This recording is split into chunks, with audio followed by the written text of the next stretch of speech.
Assalamualaikum warahmatullahi wabarakatuh. Perkenalkan, nama saya Muhammad dan Sabdillah dari kelas Manajemen 1C. Pada video kali ini, saya akan membahas ilmu pengantar bisnis tentang bentuk-bentuk badan usaha. Nah, sebelum kita ke bentuk-bentuknya, alangkah baiknya kita mengetahui tentang definisi badan usaha. Badan usaha yaitu lembaga yang memiliki kedudukan hukum yang melakukan aktivitas teknis dan ekonomi yang bertujuan untuk mencari keuntungan. Nah, setelah itu kita masuk ke dalam bentuk-bentuknya. Bentuk-bentuk badan usaha ada beberapa lah. Nah, yang pertama itu perusahaan perseorangan. Yang kedua, perseroan komanditer. Yang ketiga, perseroan terbatas. Yang keempat, badan usaha milik negara atau bisa disingkat BUMN. Dan yang terakhir yaitu koperasi. Kita bahas dulu yang pertama, yaitu perusahaan perseorangan. Dalam katanya juga perusahaan perseorangan berarti dimanage, dikelola, diawasi oleh satu orang. Contoh, saya mempunyai toko yang bernama Toko Antesa. Berarti saya yang mengelolanya, mengelola keuangan, mengelola tokonya, terus yang memanajenya itu saya sendiri. Kelebihannya mudah dibentuk dan dibubarkan, terus secara relatif pengelolanya sederhana dan tidak ada pembagian hasil. Sedangkan kelemahannya yaitu tanggung jawab yang tak terbatas, terus resiko tanggung sendiri. Yang kedua, perseroan komanditer. Nah, perseroan komanditer atau bisa dibilang dengan CV yaitu persekutuan yang didirikan oleh beberapa orang atau sekutu yang mempercayakan uangnya untuk dipakai dalam perusahaan atau persekutuan. Ada dua sekutu dalam perusahaan komanditer. Yang pertama adalah sekutu komplementer dan yang kedua adalah sekutu komanditer. Nah, sekutu komplementer yaitu orang yang bersedia memimpin perusahaan dan bertanggung jawab penuh atas kekayaan pribadinya. Sedangkan sekutu komanditer yaitu sekutu yang mempercayakan uangnya dan bertanggung jawab terbatas pada kekayaan yang diikutsertakan dalam perusahaan tersebut. Nah, kelebihan dari perseroan komanditer yaitu modal yang dikumpulkan lebih banyak, jelas. Kemampuan memperoleh kredit lebih besar, kesempatan berkembangnya lebih besar, dan lain-lain. Sedangkan kelemahannya, tanggung jawab tak terbatas bagi komplementer. Kelangsungan hidup kurang terjamin.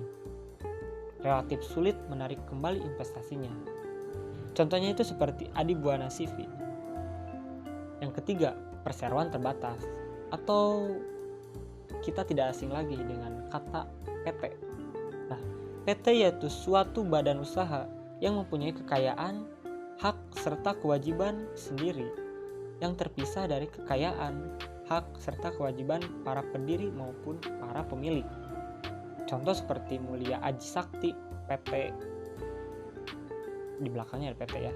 Nah, kelebihan PT ini kelangsungan perusahaannya terjamin, terus terbatasnya tanggung jawab, terus minim resiko lah, pengelolaannya yang lebih efisien, dan banyak hal lagi. Kekurangannya, rahasia tidak terjamin, kurangnya hubungan yang efektif antar pemegang saham, dan lain-lain. Sifat PT itu ada dua, yaitu PT terbuka dan PT tertutup. Nah, apa sih perbedaannya PT terbuka dan PT tertutup?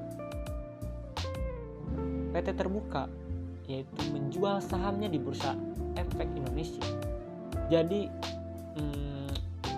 masyarakat juga bisa membeli saham-saham PT yang terbuka. Terus PT tertutup itu menjual sahamnya kepada kerabat, keluarga, paling jauh-jauh ke temannya gitu. Yang keempat yaitu BUMN atau Badan Usaha Milik Negara. BUMN itu perusahaan dalam bentuk apapun dan bergerak dalam bidang usaha apapun yang sebagian atau seluruh modalnya merupakan kekayaan negara. Contoh, WiFi yang kalian gunakan itu Telkom. Nah, itu adalah BUMN. Terus listrik yang kita pakai itu juga BUMN. Jadi bahan usaha milik negara.